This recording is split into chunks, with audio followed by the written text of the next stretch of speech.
Hello बेटा, आज हम पढ़ेंगे class 12 chapter number 7 AC. AC की फुल फॉर्म होती है अल्टरनेटिंग करंट। इससे लास्ट जो आपको वीडियो कराई गई थी उसमें आपको एसी वोल्टेज पे जब हम रजिस्टर पे, इंडक्टर पे और कैपेसिटर पे अलग अलग अप्लाई करते हैं इंडिविजुअल केसेस की कुछ न्यूमेरिकल करवाए गए थे। इसमें हम तीनों को क्या करेंगे, कंबाइन करेंगे सीरीज में। सीरीज में आप इंडक्टर को, कैपेसिटर को और रजिस्टर को जब कंबाइन करते हो तो आपको जो न्यूमेरिकल करने हैं वो करवाए जाएंगे।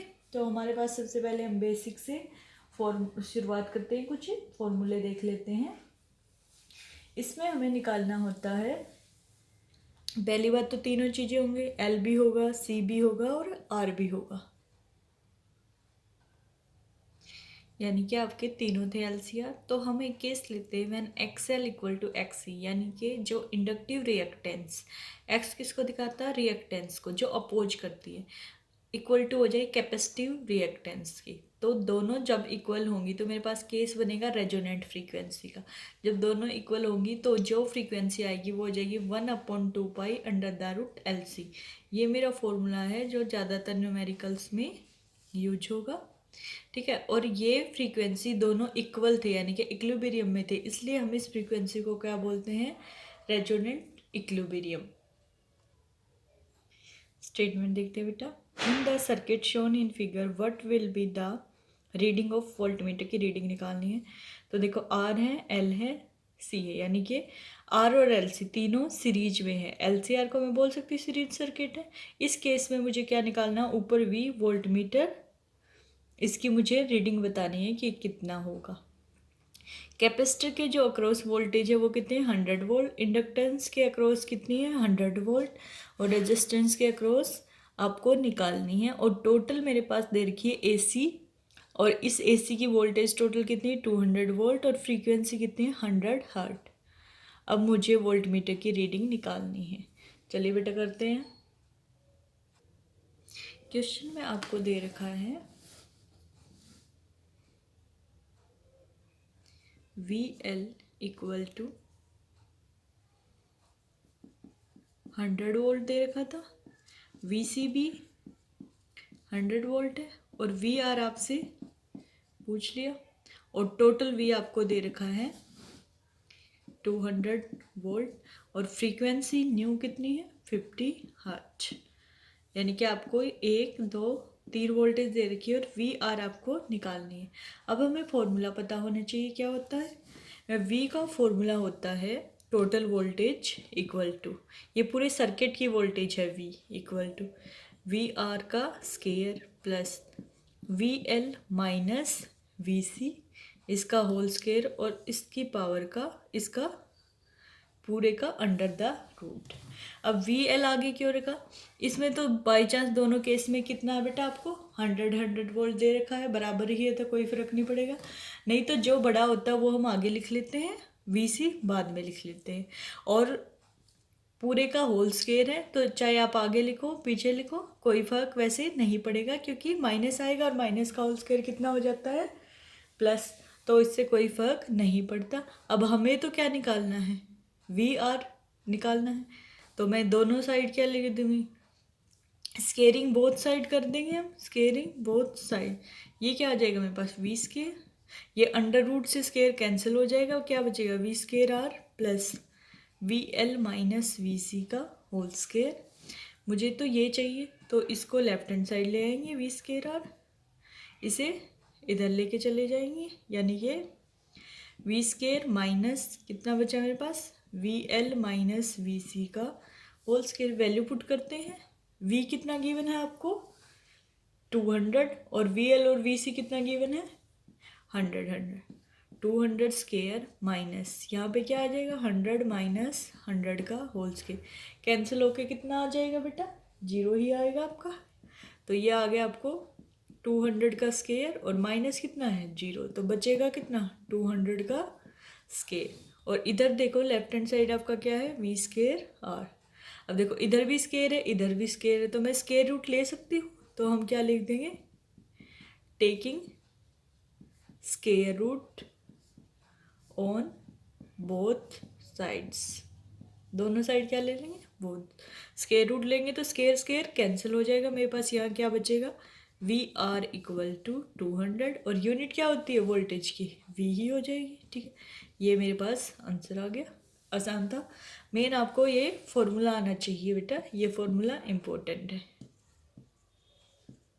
अब इसमें तो वी आर पूछ रखा था, हो सकता है किसी क्वेश्चन में ये तीनों दे रखे और टोटल भी पूछ लिया जाए, या वी आर और वी एल दे दे, या फिर वी सी पूछ लिया जाए। क्वेश्चन ऐसे आ सकता है वी एल और वी आर पूछ लिया जाए, दे दिया जाए, और वी सी, कोई भी चार टर्म है इनमें से तीन दे दी जाएंगी और एक पूछ लिया जाएगा, तो आप आसानी से कर सकते हैं।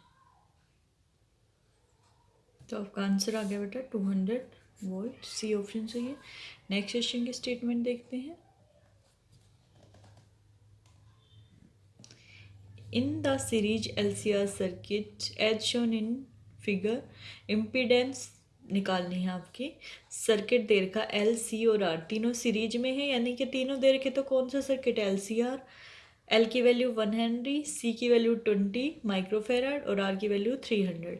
वही दे रखा है नीचे, वोल्टेज दे रखी 50 वोल्ट पूरे सर्किट की, और 50/पाई हर्ट्ज वैल्यू दे रखी है आपको फ्रीक्वेंसी की। हमें क्या निकालना, इम्पीडेंस। कर लेते हैं बेटा। तो देखो बेटा, जो जो गिवन है हमने लिख लिया। L इक्वल टू 1 है, C इक्वल टू 20 माइक्रोफेराड, इसको हम कन्वर्ट कर लेंगे 20 इंटू 10⁻⁻6 फेराड, R 300, ऐसा यूनिट में कन्वर्ट कर लिया सभी को। न्यू 50/पाई हर्ट्ज। एक्सेल का फॉर्मूला आप सबको पता है क्या होता है, ओमेगा एल, यानी कि 2 pi nu L. Value put कर देते हैं, क्या आई 2 पाई, न्यू की वैल्यू कितनी है बेटा 50/पाई, एल कितना है मेरा 1, पाई से पाई कैंसिल, वैल्यू कितनी आ गई 100। यूनिट क्या रहेगी, रिएक्टेंस है तो क्या रहेगा ओम। नेक्स्ट देख लेते हैं बेटा, एक्स सी। एक्स सी मेरे पास होता है 1/ओमेगा सी, यानी कि मैं इसको लिख सकती हूँ 1/2 पाई न्यू सी। क्वेश्चन करते हैं 1/2 पाई इंटू 50/पाई, और सी की वैल्यू मेरे पास कितनी है 20 इंटू 10⁻⁻6, पाई से पाई कैंसिल। सोल्व करेंगे इसको, मेरे पास सोल्व होके आ जाएगा 500 ओम। कैसे सोल्व करेंगे, मल्टीप्लाई कर देंगे, ये क्या बनेगा 2000 इंटू 10⁻⁻6, यानी कि 2 इंटू 10⁻⁻3, 1/2 है, 0.5 इंटू पावर ऊपर जाके प्लस हो जाएगी, 0.5 इंटू 10⁻3, क्या आ जाएगा 500 ओम। ये इतनी कैलकुलेशन आपको प्रैक्टिस में आनी चाहिए। नेक्स्ट हम क्या करते हैं, इम्पीडेंस। क्वेश्चन में क्या पूछा गया, इम्पीडेंस निकालना है, तो जेड इक्वल टू क्या, इम्पीडेंस का ये फॉर्मूला इंपॉर्टेंट है, आपको याद रखना है, पहले भी बताया जा चुका है। Z equal to R square plus XL minus XC का होल स्केयर और अंडर द रूट। आर मुझे क्यों नहीं निकालना पड़ा, सर्किट में एज इट इज गिवन था, और एक्सएल और एक्सी मुझे फॉर्मूले से निकालना पड़ता है, क्योंकि मुझे एल और सी की वैल्यू दी होती है, एक्सएल और एक्सी की नहीं। तो आर की value as it is put करते हैं, 300 गिवन थी स्केयर, प्लस एक्सएल मैंने निकाल लिया, मेरे पास कितना है 100, माइनस एक्सी कितना आया 500, इसका स्केयर और अंडर द रूट। ये क्या आ गया बेटा 300 स्केयर, प्लस कितना बचेगा अंदर -400 स्केयर। अब प्लस हो या माइनस, स्केयर रूट तो स्केयर करते हैं तो क्या आता है हमेशा प्लस आ जाता है। जब हम सोल्व करेंगे तो इसका कितना आ जाएगा,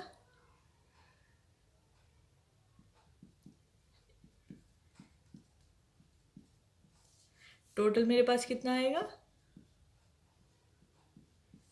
इसका अंडर द रूट कितना होता है 500।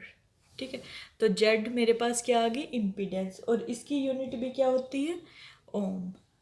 इम्पीडेंस का मतलब क्या होता है ये आपको पता होना चाहिए, total combined resistance of A circuit, total combined reactance of LCR circuit, यानी कि LC और R तीनों को मिला दें तो उसी को हम कंबाइंड रिएक्टेंस को ही क्या बोलते हैं इम्पीडेंस बोलते हैं, जेड से डिनोट करते हैं। आसान था बेटा।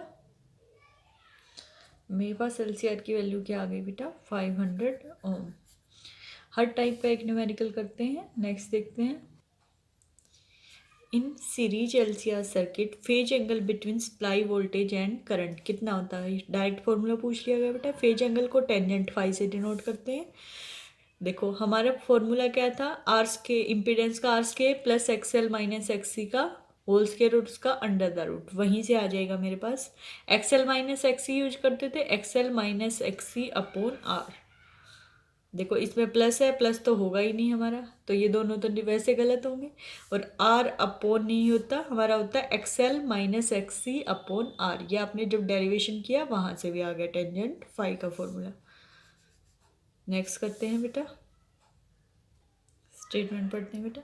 एक प्योर रजिस्टिव सर्किट, एक प्योर रेजिस्टेंस वाला सर्किट है। Element X when connected to an AC supply to peak voltage 200 volt gives a peak current of 5 ampere which is in phase with the voltage.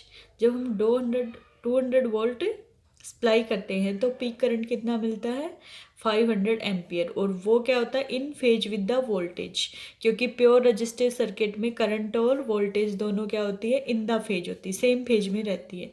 Next क्या है, second circuit element Y when connected to same AC supply यानी कि 200 volt से ही also give the same value of peak current यानी कि 5 ampere but the current lag behind 90 degree.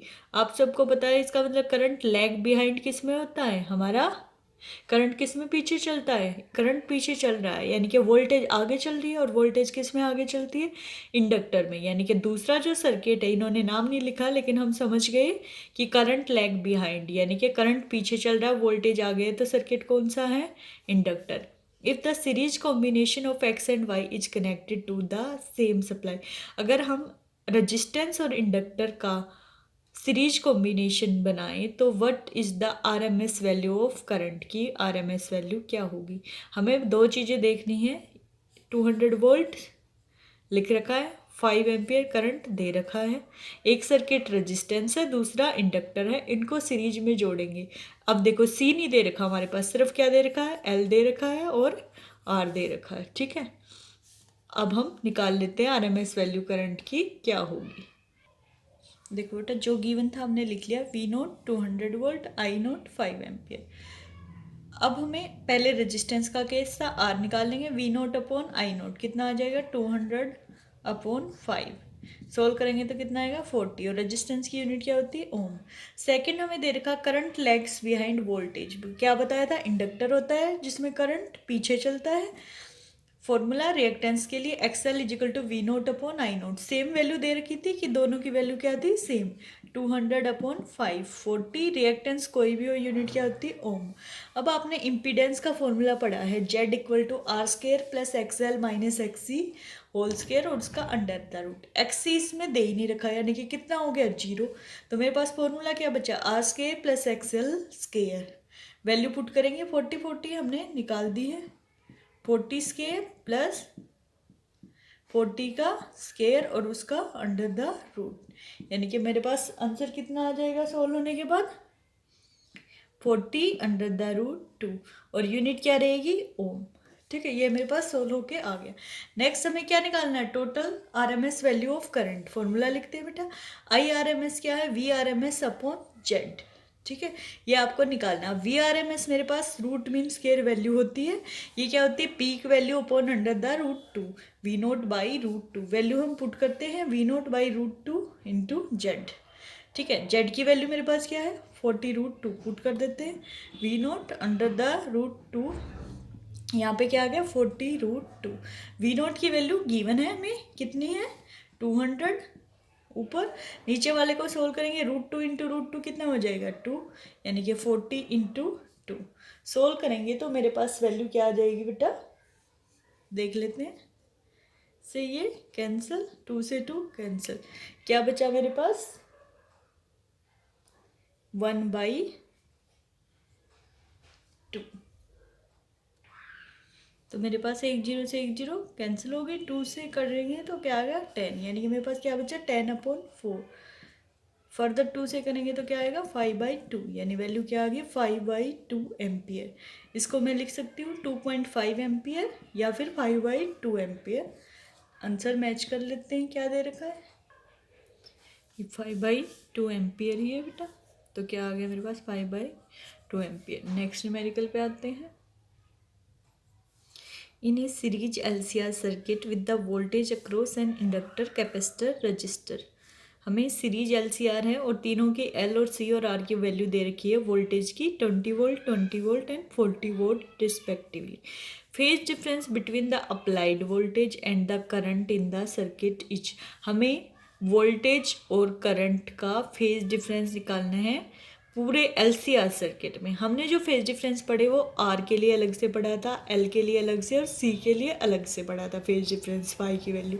अब हम इससे क्या निकालेंगे, टेंजेंट फाई निकालेंगे। फॉर्मूला आपको बताया था XL minus XC upon R. लिख लेते हैं जो गिवन है। हमें 20 वोल्ट, 20 वोल्ट और 40 वोल्ट वोल्टेज की वैल्यू दे रखी है इंडक्टर, कैपेसिटर और रजिस्टर के अक्रॉस। यहाँ से एक्सएल सी, एक्सएल और आर निकाल लेते हैं।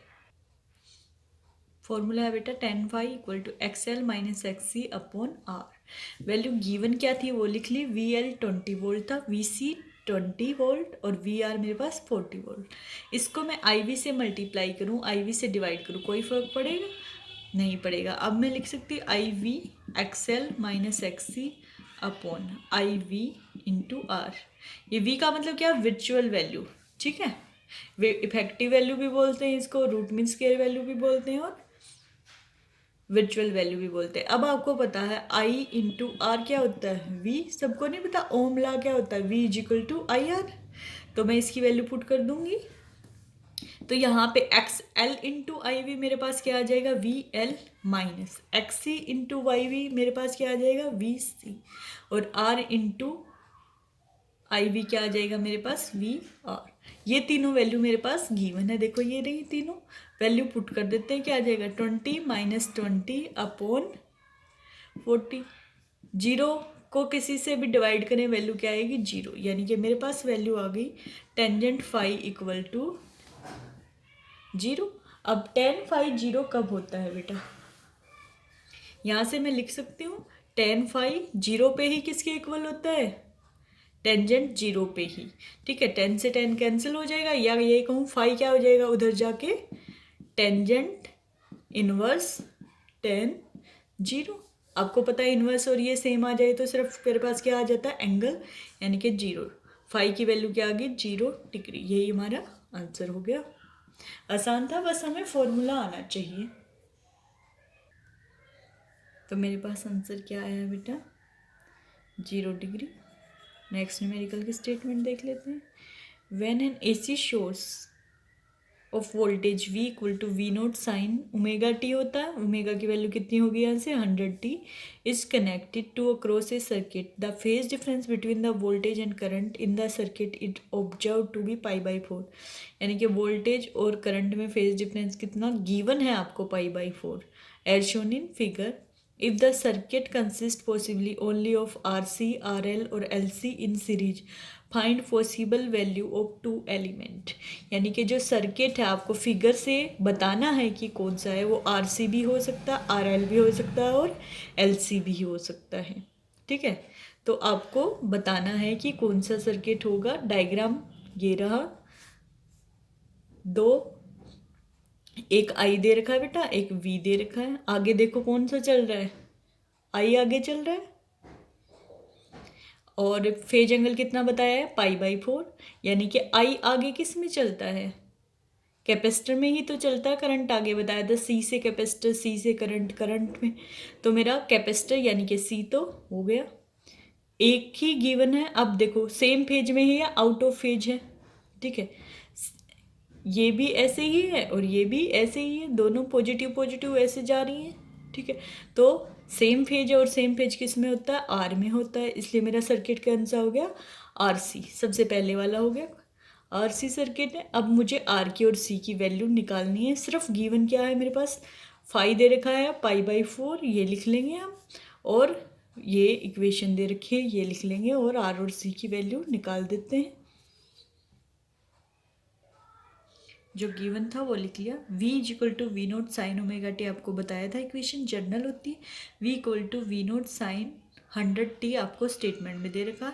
यहाँ से कंपेयर करेंगे, ओमेगा की वैल्यू क्या आ गई 100 रेडियन पर सेकेंड।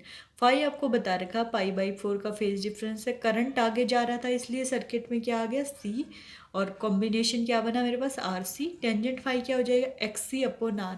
फॉर्मूला क्या था मेरे पास XL minus X C upon R. ये होता है टेंजेंट फाई का इन जनरल फॉर्मूला। एक्सएल तो है ही नहीं, ठीक है। एक्सएल कितना हो गया 0, तो इसमें क्या बना X C upon R. X C आपको पता है क्या है 1 upon omega C. Value put करेंगे टेंजेंट फाई क्या आएगा 1 अपॉन ओमेगा सी आर। अब फाई π/4 आपको पता है और ओमेगा 100 आपने कंपेयर करके निकाल दिया। पुट करो tangent π/4 equal to 1 upon 100 C R. Tangent π/4 मतलब 1045 कितना होता है 1 इक्वल टू 100 सी आर। यहाँ से मैं क्रॉस मल्टीप्लाई करूँगी तो मेरे पास सी आर की वैल्यू क्या आ जाएगी बेटा 1 अपॉन 100। अब पॉसिबल वैल्यू आ गई मेरे पास सी आर 1 अपॉन 100। अब आपको पॉसिबल वैल्यू निकालनी है तो आपको चेक करनी पड़ेगी, इसमें सी और आर की वैल्यू निकालनी है आपको। तो देखो दोनों में से एक गिवन होता तो मैं आराम से निकाल देती, लेकिन अब आपको बता रखा पॉसिबल कॉम्बिनेशन पूछ रखा है, यानी मैं पुट करके देखूंगी सी और आर दोनों की वैल्यू मल्टीप्लाई करने पर क्या आना चाहिए। सपोज मैं केस 1 ले लेती हूँ। आर कितना दे रखा मेरे पास 1 किलो ओम। ये ऑप्शन से देखना है हमें। 1 किलो ओम का मतलब, किलो का मतलब 10⁻³ ओम लिख सकते हैं। अगर मैंने C इंटू आर की पावर कितना लिखा 10⁻³ अपॉन 1 अपॉन 100 लिखा, तो यहाँ से C की वैल्यू क्या आ गई 1 अपॉन 100 इंटू 10⁻³, यानी कि 10 की पावर टोटल कितना आ गया बेटा मेरे पास 5 आ गया। तो यहाँ से ऊपर जाके क्या बनेगा मेरा 10⁻⁻5 फेराडे। ठीक है बेटा, इसको मैं 10⁻⁻5 फेराडे को क्या लिख सकती हूँ, आपको पता है 10⁻⁻6 फेराडे क्या होता है। इसको मैं लिख सकती हूँ 1 इंटू 10⁻⁻, यानी कि मैं लिख सकती हूँ 10 इंटू 10⁻⁻6। पावर एक बढ़ा दूँ तो 10 से मल्टीप्लाई कर देंगे। क्यों बनाया -6 को, माइक्रो फेराड लिख सकते। तो क्या बना मेरे पास 10 माइक्रो फेराड। ये हमारा ऑप्शन में है कि 1 किलो ओम और 10 माइक्रो फेराड पॉसिबल कॉम्बिनेशन आ गया। यही हमारा क्या हो गया आंसर।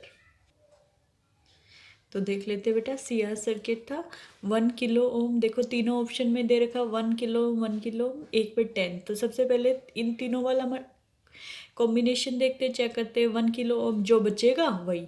तो मेरा क्या आ गया फर्स्ट ऑप्शन ही करेक्ट आ गया 10 माइक्रो फेराड था। ठीक है, ऐसे ऑप्शन में जब पॉसिबल कॉम्बिनेशन पूछा तो हमें ऑप्शन की हेल्प लेनी पड़ सकती है। तो देखो वैसे तो हम सी की वैल्यू पुट करके हम क्या निकाल सकते थे आर निकाल सकते थे, लेकिन एक तो हमें ये पता आर सी सर्किट है तो लास्ट के दोनों ऑप्शन तो वैसे ही रिजेक्ट हो गए। आर और एल दे रखा है, ये तो है ही नहीं मेरे पास। तो अब हम देखो आर की value 1 kilo ohm 1 kilo ohm same है, तो हमें आर तो कंफर्म है कि 1 किलो ओम ही है, बस सी निकालना है। अगर इनमें से सी पुट करते तो हो सकता है हमें दोनों ऑप्शन ट्राई करने होते। तो दो ही ऑप्शन है और दोनों में एक चीज़ सेम है, तो इसका मतलब आर तो 1 किलो ओम कन्फर्म हो गया। सी हमने निकाल दिया, कितना है 10 micro farad.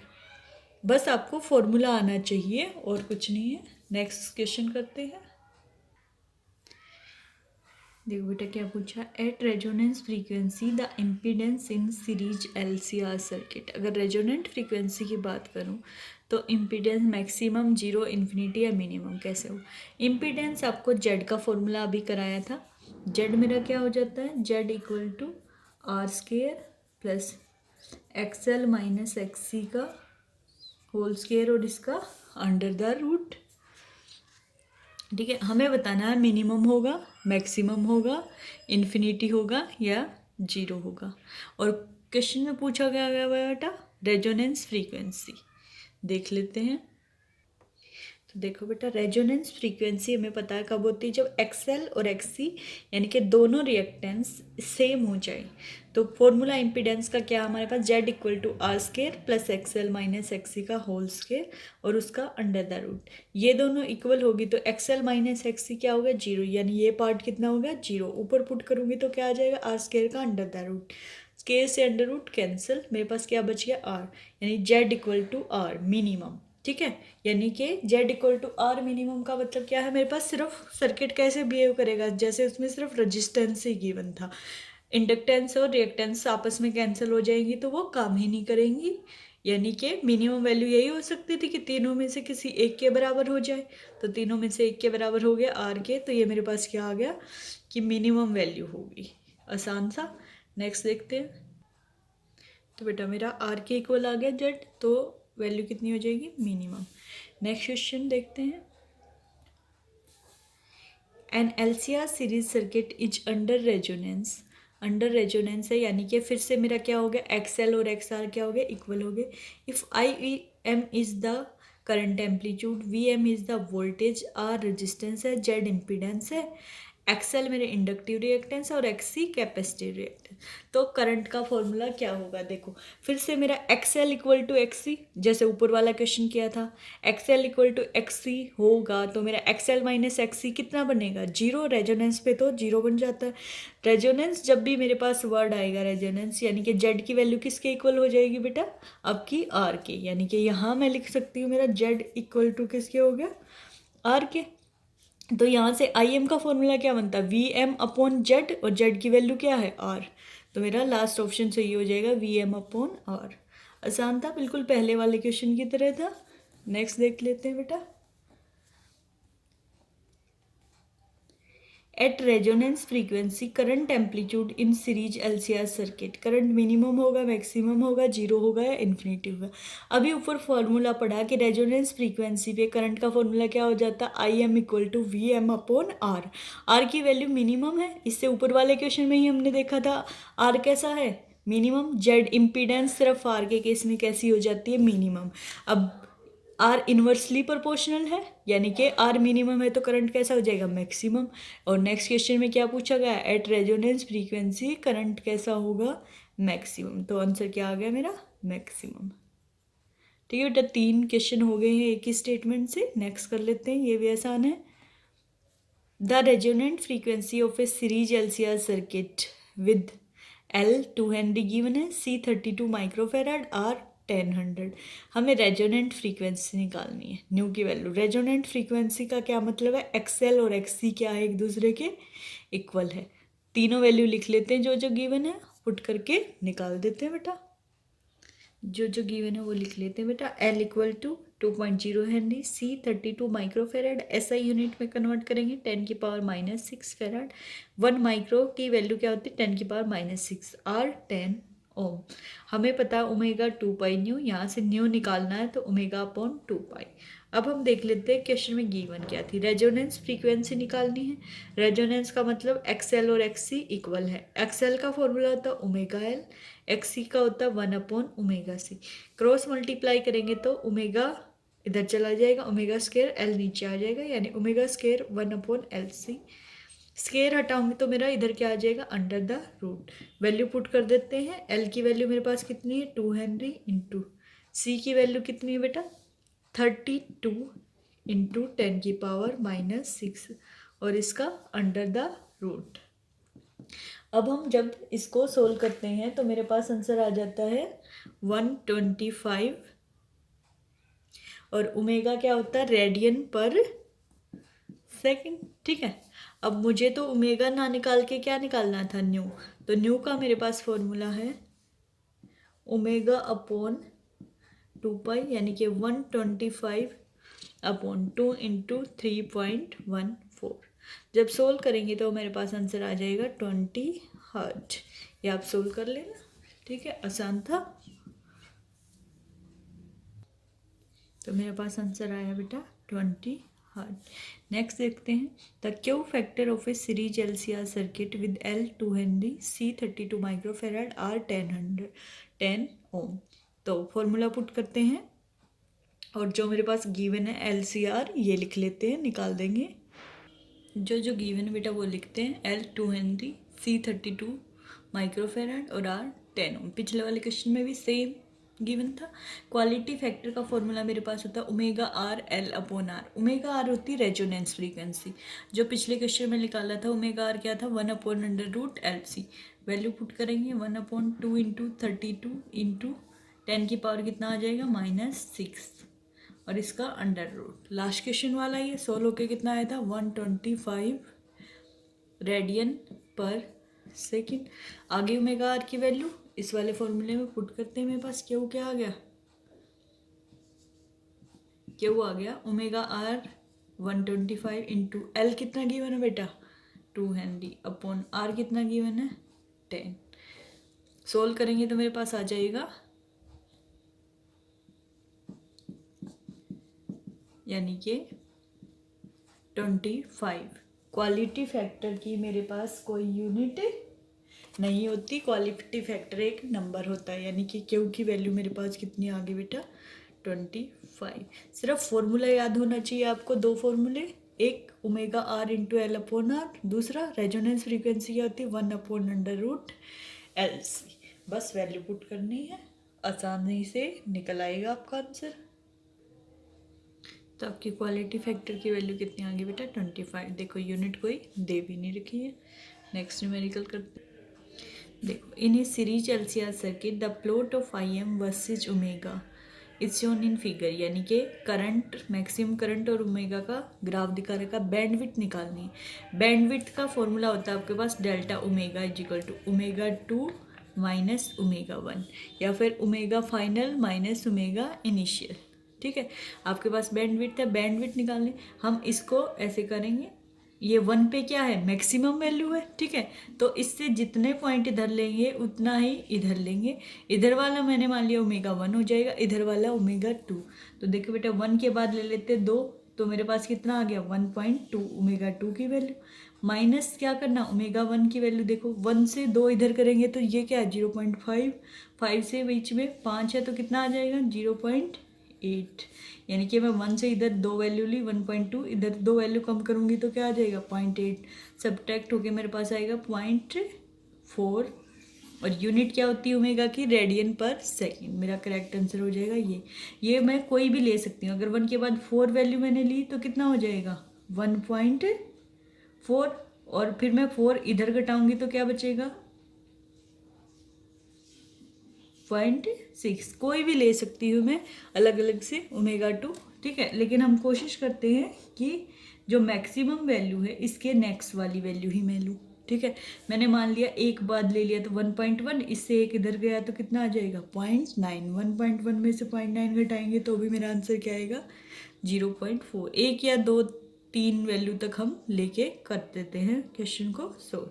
Omega 2 minus omega, आसान सा क्वेश्चन है, लेकिन बैंडविड्थ का क्वेश्चन अक्सर एग्जाम में पूछ लिया जाता है। तो आपके ये हो गए LCR सीरीज सर्किट के क्वेश्चन। आगे आपकी और वीडियो अगर कोई डाउट हो तो बना दी जाएगी, नहीं तो आप